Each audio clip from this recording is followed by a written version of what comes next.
Hello, people. You're welcome once again to Breed Abundance.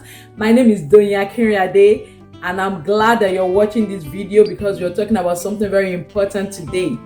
We've been talking about the journey so far. How did I get there with my net worth? So today, we're trying to look at how can I improve on my net worth? What do I need to do to bring about improvement in my net worth? And I'd like to start with one. Have a source of income. You need to have a source of income. We cannot be talking about net worth when you don't even have something that is bringing in income, bringing in money for you. There must be a source of income. You're either working on a job, earning a salary or earning wages, or you have a business that is giving you some form of income. There must be a source of income. You must have a source of income. Yes, it's very important. That's like the foundation for the building. The foundation is to have a source of income. The second thing I like to talk about is have a budget. Okay, now you have a source of income. What will a budget help you to do? A budget will help you to plan on the income you're about to receive. The best time to have a budget or to prepare your budget is before you receive the income, because most times by the time the income gets into your account, by the time you receive that alert, a lot of expenses are waiting for you. So if you don't have a budget prepared, you will start thinking, oh, I have money in my account, and you start spending, not knowing that you're probably spending on what is not in your budget, what is not essential. So you need to have a budget. You budget, you have the income you're expecting and the necessary expenses you need to actually utilize the income on. You need to have a budget. And it's not enough to have a budget. You need to stay within your budget. It's called discipline. You need to learn to stay within your budget. Another thing is to stop the rat race. Stop the rat race. It won't take you anywhere.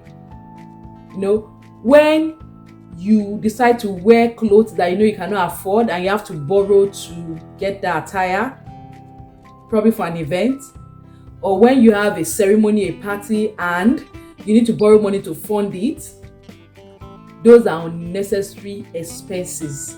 Stop the rat race.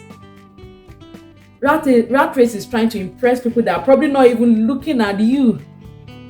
Rat race is you see someone riding a car you like, but you cannot afford it, and you go out by all means to just get the car at the expense of your finances. Stop the rat race. Stop trying to impress people. Live your life. Live your life. Live your life. It's very important, yes. Another one is save and invest. You need to save and invest. You start with savings. Start putting something aside. From that, on your budget, you have savings. A particular percentage of your income that you want to put aside, probably in an account, somewhere safe. You have your savings.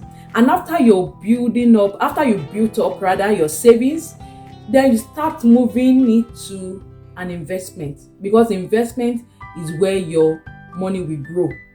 You save to build up, then investment will now make it grow.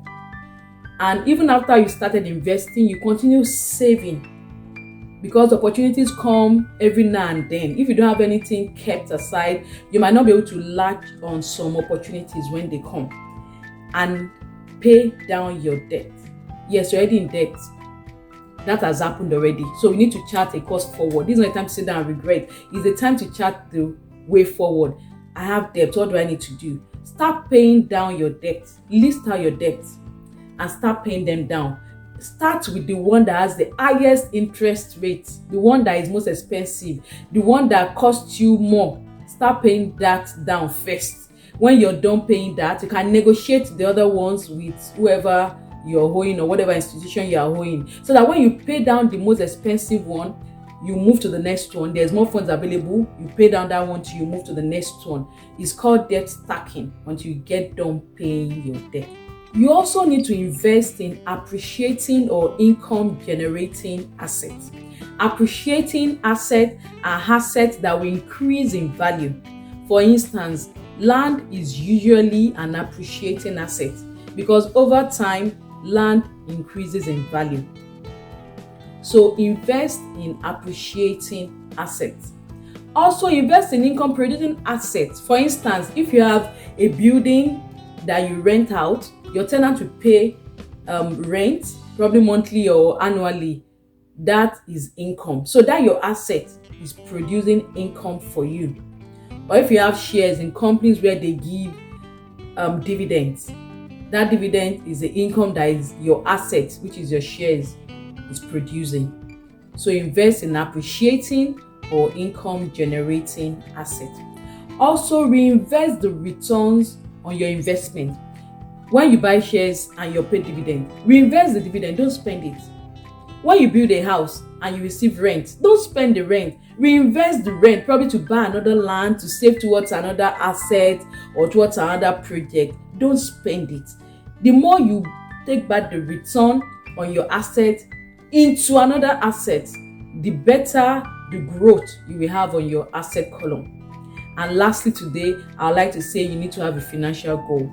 At the beginning of the year, most time people write goals for the year, but a lot of people don't write financial goals. So I want to encourage you need to have a financial goal. When you have a financial goal, you know your plan, your financial target, you know what you want to achieve in your finances, and it's easy to work towards a target when there is one. When there is no target, you don't even know when you're shooting a miss. But when there is a target, you have a financial goal, you know what you're working towards. It's easy for you to achieve it because there's something you're working towards. Thank you for listening in to today's episode of Breed Abundance. See you in my next video.